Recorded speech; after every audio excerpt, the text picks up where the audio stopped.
time of the year again. New iPhones have been launched, and coming from the previous Pro Maxes, the 14 Pro Max, the 15 Pro Max, this year I decided to go small. This is the iPhone 16, and I have a lot to say about this.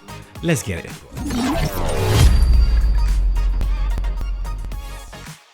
Going straight to it, let's talk about the design.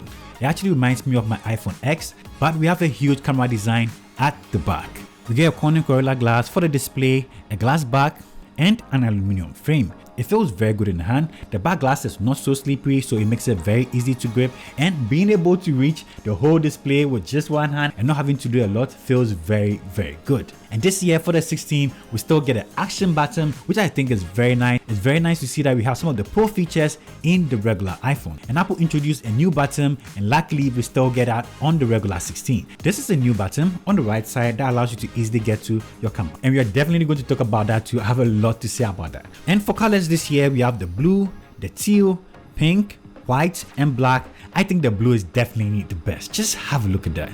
This looks so cool. I really like it. So when it comes to build and design, I really like what's going on here. The iPhone 16 feels very good in the hand. It feels very premium. It's not so slippery. I actually do like the size. Just check it out. My hand can literally go around the whole display. It actually feels nice having something this small.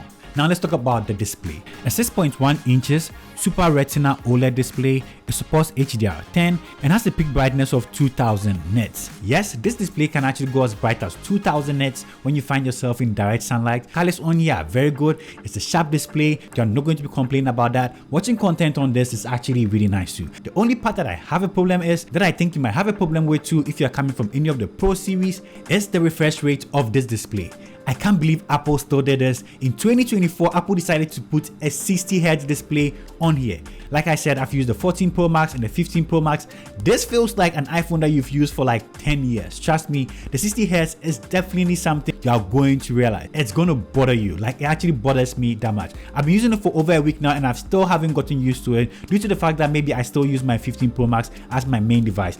This should not exist in 2024. Apple shouldn't have done this. In 2024, you shouldn't be getting a 60Hz display in a device that costs $800. So that is my biggest gripe when it comes to the display. 60Hz is a no-no for me. Apart from that, every other thing is actually really cool. The colors, the brightness, but the 60Hz is definitely a deal breaker for me. It might be a deal breaker for you too. But yeah, we still get a dynamic island on here, and the bezels on here are actually very uniform. It's not so huge, so that is not a problem at all. The display on the iPhone 16 is actually really cool. If you don't have a problem with the refresh rate, you're going to be okay with that. Now let's talk about performance. This comes out of the box with iOS 18 with the Apple A18 chip, and when it comes to raw power, when it comes to this device, it's actually really powerful. It's even more powerful than my iPhone 15 Pro Max. This is what is scored on Geekbench, and this is what my 15 Pro Max scored on Geekbench. But in day-to-day usage, at this point we all know that iPhones are fast, iPhones are powerful, so you're not going to have a problem with that. This in real day life still performs like any other iPhone to me. PUBG can actually play at Ultra HDR with ultra frame rates, and when it comes to Call of Duty, you can play at the maximum graphics available. But that wasn't what Apple was selling to us during their launch. This is supposed to be the glow time for Apple Intelligence. This device is supposed to be supporting Apple Intelligence. As at the time of making this review, we still don't have Apple Intelligence here. I've had the opportunity to use it on my 15 Pro Max.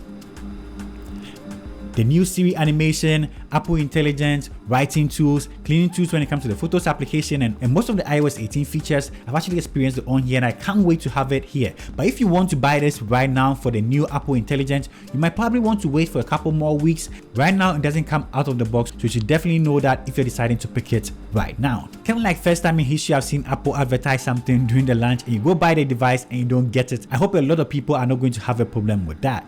Now to the cameras, we have a 48 megapixel main sensor and a 12 megapixel ultra wide sensors. At this point, we can all agree that the pictures that come out of the iPhone is definitely one of the industry's best, and this is no different.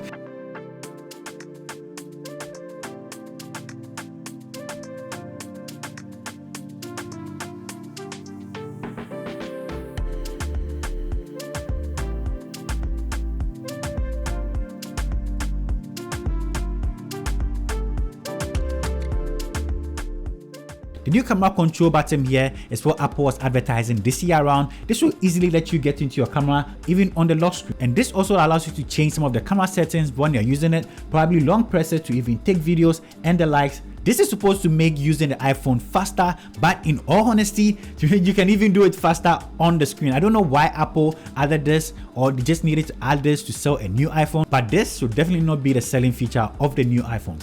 This doesn't make using the camera fast. If you want to get into your camera fast, even on the lock screen, you can just swipe to the right, or even use the shortcut button right here. Why do I need an extra button to just click and go into my camera?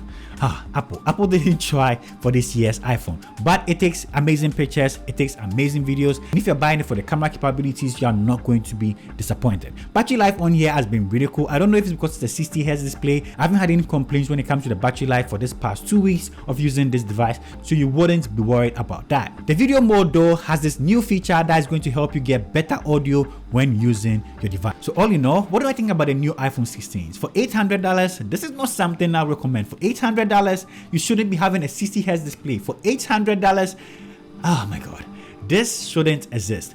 I probably recommend you buying the 15 Pro Max or even the 14 Pro Max. Those are very capable devices. Even with the 15 Pro Max, you still get all the Apple Intelligence stuff that Apple is advertising with this.